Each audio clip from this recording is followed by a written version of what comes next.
नमस्कार दोस्तों, सलाम।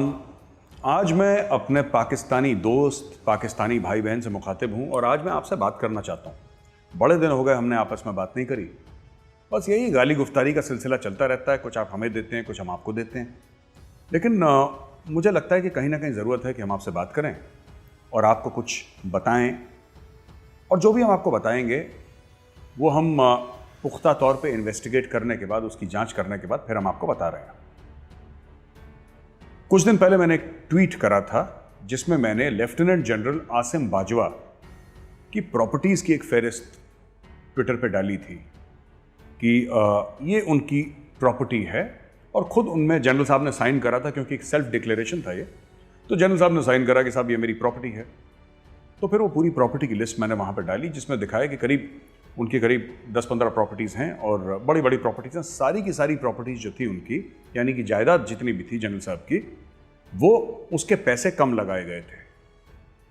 तो आप में से कई लोग हैं ट्विटर पे आए और वही बुरा भला कहना कि गलत है, प्रोपेगेंडा है और इंडिया वाले हमारी फ़ौज के ख़िलाफ़ हैं और ये सब वे सब वगैरह। ठीक है, आपको भरोसा नहीं करना, विश्वास नहीं करना, आपकी मर्जी है। ये हम तो आपको फोर्स नहीं कर सकते, इसमें हम आपके ऊपर दबाव नहीं डाल सकते कि आप हमारी बात माने। लेकिन हम आपको कुछ और बातें बोलना चाहते हैं आज।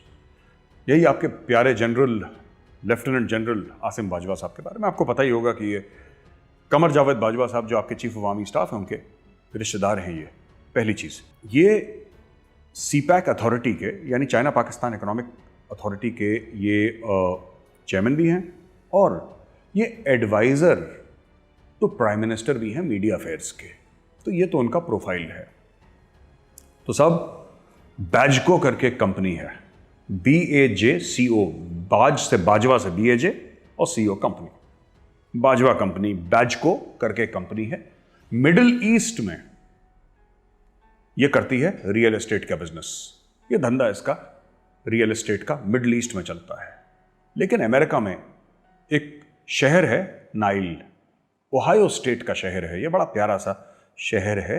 वहां पे बैजको क्या काम करती है, 125 इनके रेस्टोरेंट्स हैं पापा जॉन के, 125 रेस्टोरेंट्स। और उसके अलावा इनके 25 और मुख्तलिफ किस्म के रेस्टोरेंट्स हैं जो कि अमेरिका में, जो कि कनाडा में, हर जगह फैले हुए। पापा जॉन ये जो ब्रांड है उसके सबसे बड़े सिंगल फ्रेंचाइजी ओनर हैं लेफ्टिनेंट जनरल आसिम बाजवा। अब देखिए साहब, आपका जनरल आप जाने, ठीक है साहब, आपका जनरल आप जाने। मैं आपको ये बातें क्यों बता रहा हूं? मैं आपको इसलिए बता रहा हूं क्योंकि अगर कोई कराची में कोई आदमी जो है, बुजुर्ग, वो गुहार लगाता है, वो परेशान होता है कि साहब हमारे यहाँ पानी नहीं होता, हमें टैंकर माफिया से पानी खरीदना पड़ता है, या कोई बुजुर्ग खवातीन हैं जो ये कहती हैं कि लोड शेडिंग बहुत ज़्यादा है कराची में, ये परेशानी है, तो इसमें सिर्फ जो आपका निज़ाम है, सिर्फ निज़ाम की गलती नहीं है। आप सिर्फ निज़ाम को गुनहगार ना समझें। सिर्फ ये बात नहीं कि जो कराची में 5 कोर है, 5 कोर का जो कमांडर है उसने पैसा खा लिया टैंकर माफिया से, इसलिए आपका पानी नहीं आता और बिजली नहीं आती। नहीं, बात सिर्फ ये नहीं। बात ये है कि इसमें कुछ आप लोगों की भी गलती है। और ये जो आपकी गलती है, ये जो जिसको हिंदी में हम लोग पाप कहते हैं ना, सिन, गुनाह, ये आपके गुनाह हैं जिसका आप खामियाजा भुगत रहे हैं। कैसे गुनाह है? सब गुनाह इस तरीके से हैं कि आपके अंदर जो हिंदुओं के खिलाफ जो नफरत है दिल में, इंडिया के खिलाफ जो नफरत है, हिंदू आ जाएगा, खा जाएगा, इंडिया आ जाएगी, अटैक कर देगी, उसी का फायदा आपके जनरल उठाते हैं। कैसे? सब इंडिया अटैक कर देगी, 370-35 से कश्मीर से हट गया है, अब हमें जिहाद लड़ना पड़ेगा। किसने बात बोली थी? जनरल कमर जावेद बाजवा ने। नतीजा क्या हुआ? इमरान खान ने कमर जावेद बाजवा साहब को 3 साल का एक्सटेंशन दे दिया। बेवकूफ़ कौन बना? आप बने ना। अब कहाँ है कमर जावेद बाजवा साहब? वो तो कह रहे थे 1 साल से कि इंडिया अटैक कर देगा, इंडिया खा जाएगा हमें, इंडिया निगल लेगा पाकिस्तान को। कौम एक बड़े नाजुक दौर से गुजर रही है। अब आप एक बात बताएं साहब, कौन से नाजुक दौर से गुजरे आप? आपके अगर यहां बिजली नहीं आती और पानी नहीं आता, इसके लिए कौन जिम्मेदार है? नरेंद्र मोदी जिम्मेदार हैं, अजीत डोभाल इसके जिम्मेदार हैं, मैं इसका जिम्मेदार हूं, कोई और जिम्मेदार है? कौन? पर आपके अंदर इतने सालों से 3 पुश्त हो गए आपके, ठीक है, 1947 की बात से कर रहा हूं मैं, 72 साल हो गए, 3 पुश्तें पाकिस्तानियों की चली गई, चौथी पैदा हो गई है। सबके अंदर इतनी नफरत भर दी है और उस नफरत का फायदा आपके जनरल्स उठा रहे हैं। भरिए नफरत। मेरे घर में पानी भी आ रहा है और मेरे घर में बिजली भी आ रही है, और हिंदुस्तान के ज्यादातर घरों में पानी और बिजली आ रही है, ठीक है, आती है जाती है, लेकिन कोई टैंकर माफिया ना लोगों को लूट नहीं रहा। ये 10-10 घंटे की load shedding. Karachi is the financial capital of Pakistan. Bombay is the financial capital of India, जिसको मुंबई कहते हैं। मुंबई वालों से पूछिए लोड शेडिंग, मुंबई वालों ने सुना ही नहीं होगा ये वर्ड। आप किसी मुंबई वाले से पूछिए भाई लोड शेडिंग क्या होती है, वो ब्लैंक लुक देगा आपको। उसने बिजली जाते ही नहीं देखी कभी। कहां कभी कुछ एक्सीडेंट हो गया या कोई बहुत ज्यादा बारिश हो गई, कुछ इमरजेंसी हो गई, तब बात ठीक है, लेकिन लोगों ने उम्र बिता दी मुंबई में, आज तक बिजली जाते हुए नहीं देखी उन लोगों ने। और ये आपके लोग भी कर सकते हैं, लेकिन क्या है कि अब हिंदू से भी तो नफरत करनी है ना, इंडिया से भी तो नफरत करनी है, तो उसका खामियाजा भुगत रहे हैं। तो ये भाई साहब कोर कमांडर थे, बाजवा साहब, आपके असीम बाजवा साहब, जो अभी सीपैक अथॉरिटी के चेयरमैन हैं, ये भाई कोर कमांडर थे। तो बलोचिस्तान में भाई ने करवाई कार रैली। कार रैली करवाने के बाद इन्होंने क्या करा कि वहां पे गाड़ियां आई, तो आई भाई गाड़ियां अंदर, 2 गाड़ियां वापस नहीं गई। उनमें से जो इंपोर्टेड कार थी, बलूचिस्तान में किसने कार रैली करवाई? ये कोर कमांडर थे। इन्होंने बोल दिया कि चलो कार रैली होगी। अब किसने आइडिया दिया? बाद में पता लगा कि साहब ये आइडिया आया कहां से। इंपोर्टेड कार्स आई, वहां पे रेस वेस हुई, और जो कार आई उसमें से 2 नई गाड़ियां, रैली में उन्होंने भाग नहीं लिया, हिस्सा नहीं लिया। आज की तारीख में वो जो गाड़ियां हैं इंपोर्टेड कार्स, वो असीम बाजवा साहब की, जनरल असीम बाजवा साहब के गैराज में पड़ी हुई है गाड़ियां। तो इस तरीके से इंपोर्ट एक्सपोर्ट। अच्छा, उसमें जो टैक्स का लॉस हुआ, किसका हुआ? आपका। अच्छा, एक और बात मैं बता दूं, आर्मी चीफ इंडिया के, मैं बार बार ये बात नहीं कहना चाहता, लेकिन आप लोगों को पता होना चाहिए, क्योंकि आप लोग लिखने पढ़ने का अब जो कल्चर है पाकिस्तान में लगभग खत्म हो चला है। इंडिया के आर्मी चीफ ना 3 बेडरूम के फ्लैट में रहते हैं, सुजुकी गाड़ियां चलाते हैं। अगर कोई चंडीगढ़ में रह रहा है, कोई लेफ्टिनेंट जनरल या आर्मी चीफ, तो ठीक है, क्योंकि चंडीगढ़ में दिल्ली के मुकाबले जमीन थोड़ी सस्ती है, तो उसने अपने लिए छोटा सा बंगला बना लिया। कौन सा ऐसा इंडिया का आर्मी चीफ है जिसकी 125 रेस्टोरेंट्स हैं, 150 रेस्टोरेंट्स हैं?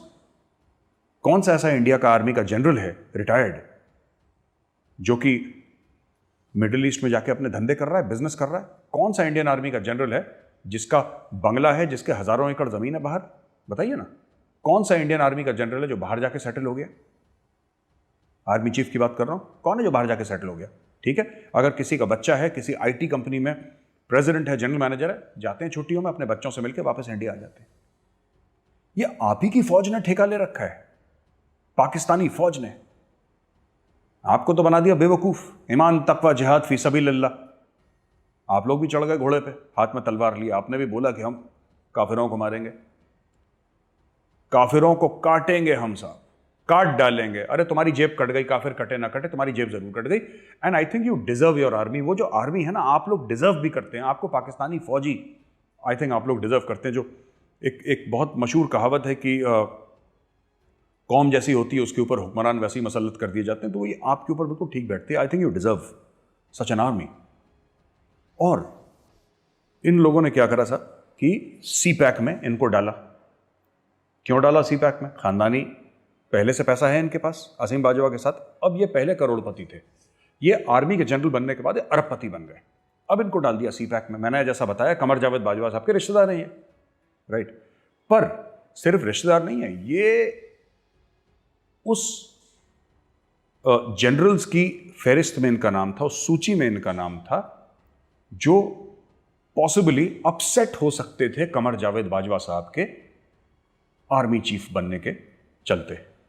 तो इनको खुश करने के लिए, एक तो बाजवा खुश करने के लिए उनको बोला कि आप सीपैक अथॉरिटी में जाएं, चेयरमैन बन जाएं। यानी कि कौन सा कॉन्ट्रैक्ट किसको देना है, मैं पाकिस्तानी आप लोगों को चैलेंज करता हूं। मेरा ओपन चैलेंज है। आप जानते हैं डिफेंसिव ऑफेंस का वीडियो है, मैं आपको ओपनली चैलेंज करता हूं, सीपैक की जानकारी किसको है वो बताए, खुला चैलेंज करे सबके सामने और मुझे बोले कि मेजर साहब मेरे पास है सीपैक की पूरी जानकारी, कितना पैसा किसको जा रहा है, कौन से जनरल को कितना पैसा गया है, कितने पे कितना ठेका दिया है, कितने पाकिस्तानियों का बेनिफिट हुआ है, कितनी नौकरियां पाकिस्तानियों के लिए बनी हैं, कितनी नई फैक्ट्रियां बन गई हैं, पाकिस्तान जो यहां पे था सीपैक की वजह से वहां पे चला गया है। कोई हो जो एक बार बताए मुझे, मैं चैलेंज करता हूं, खुली चुनौती है आप लोगों को, खुली चुनौती है आप लोगों को। आप आए सामने बताएं साहब, फिर आप देखें कि आप लोग 4 सड़कें चीन ने बना ली, आप लोग खुश हो गए, क्या साहब क्या मोटरवे है, बिल्कुल मुलायम सा मोटरवे चल रहा है। वो मोटरवे नहीं है, वो कर्ज का कागज है जो आपको मुलायम से लग रहे हैं। ठीक है, पूछिए जरा अपने जनरलों से, आसिम बाजवा साहब से पूछिए, साहब हमारे मुल्क का जब बच्चा पैदा होता है, एक पाकिस्तानी बच्चा पैदा होता है, 2.5 से लेकर 3 लाख रुपए का कर्जदार होता है। वो जिस दिन वो पैदा होता है, एक एवरेज निकाल रहा हूं मैं पॉपुलेशन से डिवाइड करके, तकरीबन 19-20 करोड़ की आपकी पॉपुलेशन है। आप 19-20 करोड़ की पॉपुलेशन को जो टोटल आपने चीन से लोन लिया है, आपने हर जगह से लोन लिया, IMF से लोन लिया है, अब जरा पूछिए ना ऐसा क्यों है कि जिस पाकिस्तानी के घर में बच्चा पैदा होता है, पैदा होते ही वो 2.5 से लेकर 3 लाख रुपए का कर्जदार है। ऐसा कैसे हुआ? इसलिए हुआ क्योंकि आपको हमसे नफरत है और नफरतें पालें। इंडियन आर्मी को आपका बुरा करने की कोई जरूरत नहीं है। जो आपको स्टोरी सुनाई गई ना, लंबी लंबी अलिफ लैला की कहानियां कि हिंदू खा जाएगा, ये सब हिंदू ना कब खाया आपको, कब खाया आपको, और क्यों खाएगा आपको? आपका मुल्क आपको मुबारक।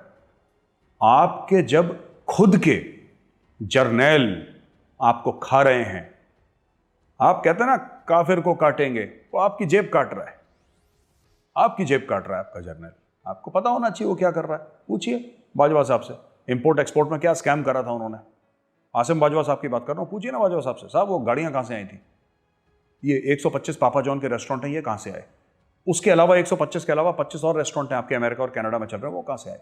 आपका क्या काम है? आपको तो ये बोला था कि सरहदों की निगरानी आपको करनी है, आपको तो ये बोला था कि आप खाकी वर्दी पहने, मुल्क की वर्दी, पूरे मुल्क का, पूरे पाकिस्तान के आशीर्वाद से आपको वर्दी मिली है, आप सरहद की हिफाजत करें, पाकिस्तान का दिफा करें, यही उनका काम था। और एक दिन जब सब कुछ खत्म हो जाए, सब कुछ खत्म हो जाए, आपका करियर आई मीन आप रिटायर हो जाए, तो चुपचाप बैठें आप और मुल्क को आप सही रास्ते पे ले जाएं। इनका बेटा जूनियर बाजवा वो क्या कहता है कि जरदारी को छोड़ो, leave it to the army. Nawaz Sharif के लिए क्या कहता है, आप ट्वीट देखिए इनके। जो पाकिस्तानी आर्मी के अफसर का बेटा होगा वो डेमोक्रेसी की बात थोड़ा ना करेगा, आप उसको ट्वीट देखिए। हैंग द गंजाज, यानी कि शहबाज और नवाज को फांसी के तख्ते पर लटकाओ, हैंग जरदारी, जरदारी को भी लटकाओ। यानी कि जो लोगों के वोट से जीत कराया है, लोगों के कॉन्फिडेंस से, उनको टांगो। तो उसने गलत क्या कहा? वही तो आपके मुल्क का दस्तूर है भाई। बेनजीर के बाप को फौज ने आपकी टांगा था, तो असीम बाजवा साहब का बेटा क्या गलत कह रहा है? वही ये कह रहा है कि जैसे भुट्टो को टांगा है, जरदारी को टांगो, नवाज शरीफ को जान से मार दो, शहबाज शरीफ को मार दो। ये कह रहा है, वो करता रहेगा। वो इनकी सिखलाई ये है, जो इलेक्टेड है उसको फांसी पे चढ़ाओ, जो सेलेक्टेड है, जो दुम हिलाता रहता है आर्मी जर्नलों के आगे पीछे, उसको सलाम करो, क्योंकि वो आपका नैरेटिव को सूट करता है, वो आपका काम करता है। तो साहब, जिसको जैसी फौज जो कौम डिजर्व करती है उसको वैसी फौज मिल जाती है, और मिल गई। दोस्तों, आपके एक बड़े सीनियर सहाफ़ी हैं आमिर मतीन साहब, उनका ट्वीट है, मैं पाकिस्तानियों को कोट कर रहा हूं, ये मेरी बात नहीं है, उनका ट्वीट है, I say this on record, but our media activists are so scared of saying this in public. Come on, guys, say it. We are being controlled by agencies. We get calls from ISPR, what we can say and what we can't. I am jobless because I said no. Will you say it? ये कहते हैं कि क्यों आपको इतनी दिक्कत है, मेरे मीडिया वाले दोस्तों जो सहाफ़ी हैं, उनको क्यों इतनी परेशानी है बोलने में? ये साफ साफ लफ्ज़ों में क्यों नहीं कहते कि ISPR, inter services public relations, जो कि इदारा है पाकिस्तानी आर्मी का, वो हमें कंट्रोल करता है, वो हमें बताता है कि आपको क्या कहना है, क्या नहीं कहना है। वो कहता है कि साहब आप ये करेंगे, वो नहीं करेंगे, और अगर जो नहीं बात मानता फिर उसके साथ बुरा सलूक होता है, यानी कि किसी को गायब कर दिया जाता है, किसी को जान से मार दिया जाता है। आप लोग कहते हैं, मैं आपसे पूछता हूं पाकिस्तानियों से, आप लोगों को यह कहने में तो बहुत अच्छा लगता है कि साहब कश्मीरियों की आवाज इंडिया ने बंद कर दी, लॉकडाउन कर दिया। आप 9 बजे इंडिया का कोई भी चैनल खोल के देखें, मेरा ताल्लुक रिपब्लिक मीडिया नेटवर्क से है, आप 9 बजे कभी भी देखें, हफ्ते में 2 या 3 दिन डिबेट होगी जहां पे जो कश्मीरी पैनलिस्ट हैं वो खुल के अपनी बात कर रहे हैं। उनको इंडियन आर्मी के खिलाफ बात करनी है, वो बात कर रहे हैं। उनको किसी के भी खिलाफ बात करनी है, नरेंद्र मोदी के खिलाफ बात करनी है, अमित शाह के खिलाफ बात करनी है, खुल के कहते हैं, वो डंके की चोट पे कहते हैं। क्यों कहते हैं? इसलिए नहीं कि वो बहादुर हैं, इसलिए क्योंकि कॉन्स्टिट्यूशन ऑफ इंडिया उनको इजाजत देता है, उनको कोई हाथ नहीं लगा सकता।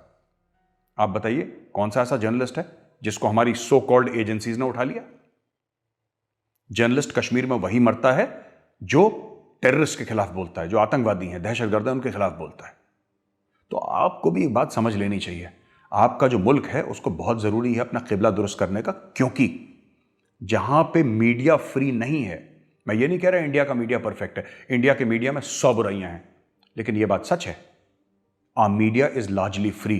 किसी जर्नल की हिम्मत नहीं है कि फोन करके किसी को बोल दे कि कल तुम ये खबर दोगे, ये खबर नहीं दोगे। आपका DGISPR क्या करता है?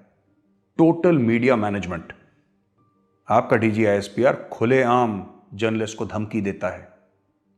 और जब साना बूचा जो सहाफ़ी हैं, जर्नलिस्ट हैं, जब उन्होंने सवाल पूछा फौज से, तो आसिफ गफूर साहब आपके पुराने जो DGISPR थे, उन्होंने क्या बोला कि अगर तुम्हारी पेमेंट रह गई हो मैं तुम्हारी पेमेंट दिलवा देता हूं।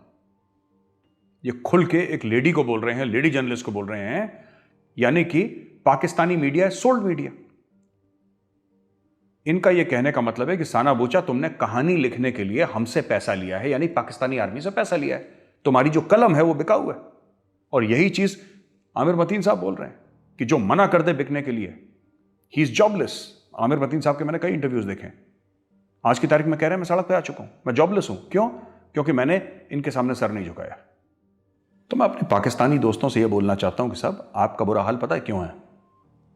एक तो हिंदू और इंडिया नफरत, दूसरी आपके हीरोज इतने घटिया हैं ना, पाकिस्तानी हीरोज इतने घटिया हैं। अब्दाली और गजनवी और ये कमर जावेद बाजवा और रहील शरीफ, ये तो आपके हीरो हैं। सारे जंगजू फौजी जर्नल आपके हीरो। अरे भाई, बड़ी मशहूर कहावत है पंजाबी की कि जंग कभी जीती नहीं, इलेक्शन कभी हारिया नहीं। यही आपकी फौज की सच्चाई है। कहां हैं वो लोग जो फैज़ अहमद फैज़ की शायरी पढ़ते थे? कहां हैं वो लोग जो हबीब जालिब की कसमें खाते थे? फैज़ अहमद फैज़ ने कहा था कि बोल के लब आज़ाद हैं तेरे, बोल ज़बां अब तक तेरी है। आपकी ज़ुबान को क्या हो गया? क्यों चुप बैठे हैं आप लोग? मैं आपसे पूछ रहा हूं जी, आपसे, आप जो शायद अपने मोबाइल फ़ोन पे वीडियो देख रहे हैं, मुझे बोलते सुन रहे हैं, आपकी ज़बान कहां गई है?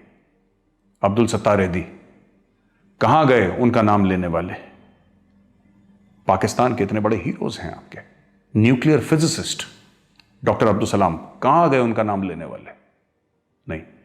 आपको ऐसे लोग पसंद ही नहीं हैं। आपको पसंद है परवेज मुशर्रफ, जो ये कह दे कि मैं हिंदुस्तान के ऊपर मैंने घोड़े दौड़ा दिए, फिर डंडे खा के वापस भाग गया, अब बाहर लंदन में बैठा है, वो बात अलग है। दुबई में घर है, लंदन में प्रॉपर्टी है, अरबों डॉलर का मालिक है वो। ये ऐसे आपके हीरोज हैं और आप डिजर्व करते हैं ऐसे हीरोज। ये सही है बिल्कुल आपके, आपने बिल्कुल ठीक चुना, क्योंकि इन लोगों को पता है कि जो कौम कॉन्फिडेंट नहीं होती, जिस कौम को पता है कि हमारा मुल्क जो एक नजरियाती तौर पे खोखला है, तो उस कौम के साथ यही होता है। और पाकिस्तान नजरियाती तौर पे खोखला है, इसीलिए कोई भी जर्नल, कोई भी ऐरा गैरा नत्थु खैरा आपका फायदा उठा लेता है और आप लोग कुछ नहीं कर पाते। आप इसलिए कुछ नहीं कर पाते, करें क्या? इंडिया खा जाएगा, हिंदू हमारे ऊपर काबिज हो जाएगा, जर्नल आएंगे बचाने के लिए। ये जर्नल ने बचाया नहीं, इन जर्नलों ने आपको दिया है कराची शहर में लंबे लंबे लाइनें पानी के लिए। इन्होंने दी हैं 10-10, 12-12, 18-16 घंटे की लोड शेडिंग। पाकिस्तान का पासपोर्ट अब एक गाली बन के रह गया है इमिग्रेशन काउंटर्स पे। ये आपके जर्नलों की देन है। तो इस बार मैं आपको सिर्फ ये बताने के लिए यहां पे आया हूं कि आप मुझे गाली दे सकते हैं, आपका पूरा हक है, क्योंकि मैंने एक ट्वीट कर दिया कि साहब आसिम बाजवा ने चोरी करी है और ये उसकी प्रॉपर्टीज हैं। उसने 10-15 प्रॉपर्टी की लिस्ट दी, मैंने 150 प्रॉपर्टीज की और लिस्ट दे दी। जाइए इंटरनेट पे चेक करिए कि आपके जनरल क्या कर रहे हैं, आपका कमर जावेद बाजवा आर्मी चीफ क्या चल रहा है। और देखिए, जिस मुल्क में मीडिया फ्री नहीं है ना, अगर आपके यहां मीडिया गुलाम है तो समझ लीजिए आप भी गुलाम है। क्योंकि मीडिया अच्छा हो बुरा हो, इंडिया का भी मीडिया कोई ऐसा नहीं है जिसको आप बोलेंगे साहब इंडिया का मीडिया कोई बहुत बड़े तीर मार रहा है। लेकिन यह बात सच है कि कोई जर्नल यहां पे रात को 2 बजे ना दरवाजे नहीं खटखटाता फौजियों से कि जरा उसको सेट करना बहुत आजकल बोल रहा है। आपके मुल्क में यही चलन है तो आपको आपका मुल्क मुबारक। आखिरी में मैं अपने पाकिस्तानी दोस्तों को बताता चलूं कि आसिम बाजवा साहब, लेफ्टिनेंट जनरल रिटायर्ड, ने 10-15 दिन पहले 3 करोड़ रुपए की एसयूवी खरीदी है। 3 करोड़ रुपए की। एक आर्मी के जनरल ने 3 करोड़ की एसयूवी खरीदी है। तो जब वो एसयूवी आप सड़क पे देखें ना, दौड़ते हुए अंदर बाजवा साहब बैठे हैं, तो जब आप बाजवा साहब को सलाम पेश करेंगे तो मन में एक सुकून जरूर होगा कि आपके बच्चे ने जो 1 रोटी कम खाई है ना, उसका पैसा भी उस एसयूवी में गया है। ध्यान रखिएगा जो मैं बात आपसे कह रहा हूं। और बाकी नफरत करने के लिए भाई हिंदू है ही, इंडिया है ही, खूब नफरतें करिए और खूब देखिए 3 करोड़ की एसयूवी कैसे सी पैक की सड़कों पे सरपट दौड़ती है। जय हिंद।